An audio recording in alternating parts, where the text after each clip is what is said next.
Tapi apalagi saat nih goror yang boleh nih saat. Nah yang ketiga, goror yang boleh itu goror kalau gorornya itu bukan dalam inti objek akadnya, Maksudnya dalam gimana nih? pelengkapnya aja. Ya, ini kan ada kaidah yuktafaru fit tawabi ma la yuktafaru fi ghairiha. Goror yang ada dalam pelengkap itu tidak seperti goror dalam inti. Artinya goror dalam pelengkap itu boleh. Ini contoh sederhananya ya. Jual beli pohon yang berbuah, sedangkan buahnya itu belum matang. Nah, kayak jual beli ijon ya. Kalau kita beli buah yang belum matang, itu kan nggak boleh ya, karena nggak bisa dipastiin nih Nggak jelas objeknya. Iya, Kalau maksudnya beli gini, buahnya itu belum bisa dipastikan apakah matang apa enggak. Tapi udah kita bayar, itu kan nggak boleh itu. Tapi Ya. kalau yang kita bayar adalah pohonnya, kita beli pohonnya. kita beli atau tanahnya, gitu ya. Nah itu nggak masalah, karena walaupun ada buah yang belum matang, tapi yang kita beli adalah tanahnya atau pohonnya. Sehingga di sini yang menjadi inti objek akadnya apa? Pohonnya, tanahnya. Bukan buahnya. Bukan buahnya, buahnya sebagai pelengkap saja. Kalaupun ada goror ini nggak masalah, gitu. Contoh yang lain misalnya nih yang modern ya, asuransi. Asuransi ini kan sebagian mengharamkan karena ada goror. Kita bayarnya pasti, tapi yang kita dapatkan nggak pasti, gitu kan. Iya. Tapi di sini kalau asuransinya menjadi pelengkap saja, maka tidak masalah.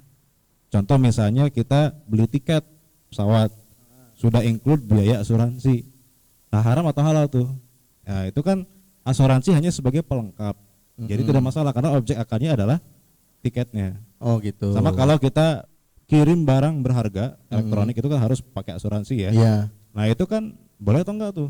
Ya karena asuransi hanya sebagai pelengkap, yang kita bayar adalah ongkos jasanya, inti akadnya, maka nggak masalah. Jadi yang kita beli itu bukan yang itunya, tapi Iya. kita beli.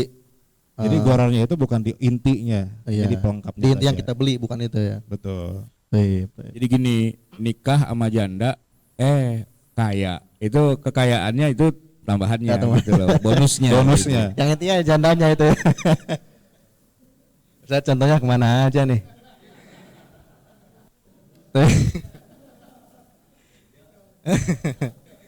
Kacau.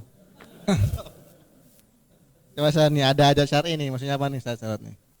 Ini apa namanya, ada kebutuhannya. Jadi kan jual beli salam contohnya Pak. Ini bukan jual beli daun salam, tapi maksudnya akadnya akad salam ijon gitu loh Pak. Aslinya itu tidak boleh, haram. Di masa Nabi itu orang petani kok jual kurma yang belum tumbuh, belum ada di pohonnya, masih panennya masih 2 kali musim panen, tapi udah boleh dijual gitu kan. Sebenarnya itu kan pada dasarnya goror tuh, nggak boleh karena orang barangnya belum ada, bai'ul ma'dum kan sebenarnya kan.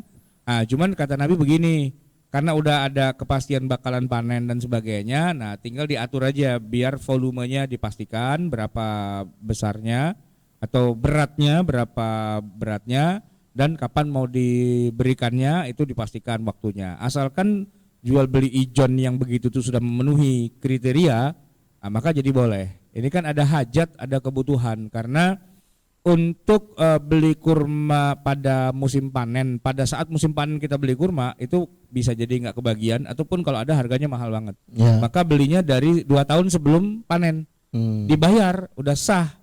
Cuman harus dipastikan berapa kilo gitu kan. Bukan pokoknya nih sepoon ini dan nih gitu. Nah, itu yang nggak boleh gitu kan. Tapi kalau disebutkan 10 kilo, 20 kilo, ya kan? Kan udah pasti tuh. Nanti panennya bisa jadi lebih, ya kan? Maka yang diserahin cuman yang sudah ditetapkan, disepakati itu misalnya 10 kilo itu. Atau mungkin panennya kurang dari 10 kilo. Ya berarti si petaninya harus minjem apa beli atau apa buat bisa memenuhin yang 10 kilonya itu. Berarti kan aslinya itu haram, ijon itu aslinya haram. Tapi begitu dia dikasih syarat-syarat tertentu, jadi namanya bai'us salam yang syar'i, maka itu jadi boleh karena ada hajat di situ. Ada kebutuhan di situ gitu ya. Kira-kira begitu.